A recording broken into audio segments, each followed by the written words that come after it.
Good morning everyone. आज हामीले class 10 को एमोनिया ग्यास कसरी ल्याबमा प्रिपरेसन गर्ने त्यो हामी गरिरहेछौं। सबभन्दा अगाडि के गर्न पर्छ भने हामीले एमोनियम क्लोराइड त्यसपछि क्याल्सियम अक्साइड जसलाई के भन्छ भने हामीले लाइम वाटर पनि भन्छौं त्यसलाई मिक्स गर्न पर्छ। मिक्स कतिको रेशियोमा गर्न पर्छ भने 2:1 को रेशियोमा त्यसलाई मिक्स गर्न पर्छ। मिक्स गरेर त्यसपछि टेस्ट ट्युबमा हेर्नुस् हामीले राख्न पर्छ। त्यसपछि क्यापिलरी ट्युबको पनि आवश्यकता पर्छ।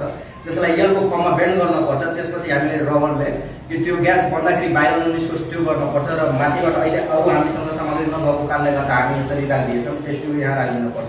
त्यसलाई अब यहाँ तताउनु हुन्छ भने त्यसपछि अब जहिले पनि यसमा टेस्ट ट्युबमा राख्दाखेरि यो पाउडर के गर्न पर्छ भने हल्का स्पेस राखिदिनु पर्छ। हल्का स्पेस राख्नुहुन्छ भने त्यसपछि यो हिट गर्दाखेरि रिएक्सन बनाउँदाखेरि ग्यास बनाउँछ एमोनिया।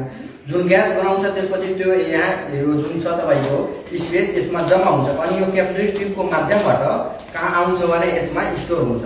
अनि यो हामी यसलाई के भन्छौँ भने अपवार्ड डिस्प्लेसमेन्ट भन्छौँ। अपवार्ड डिस्प्लेसमेन्ट हामीले किन गर्छौँ भने किनभने जुन एमोनियाको वेट हुन्छ त्यो तपाईको हावाभन्दा पनि कम हुन्छ। त्यसकारणले गर्दा जहिले पनि एमोनियालाई बनाउँदाखेरि कसरी गर्छौँ भने अपवार्ड डिस्प्लेसमेन्ट हामीले गर्छौँ। अहिले यहाँ जम्मा हुन्छ त्यसपछि हामीले त्यसलाई जहिले पनि नेचर कस्तो हुन्छ भने एमोनियाको बेसिक इन नेचर हुन्छ। मतलब कस्तो हुन्छ भने क्षारीय त्यो नेचरको हुन्छ।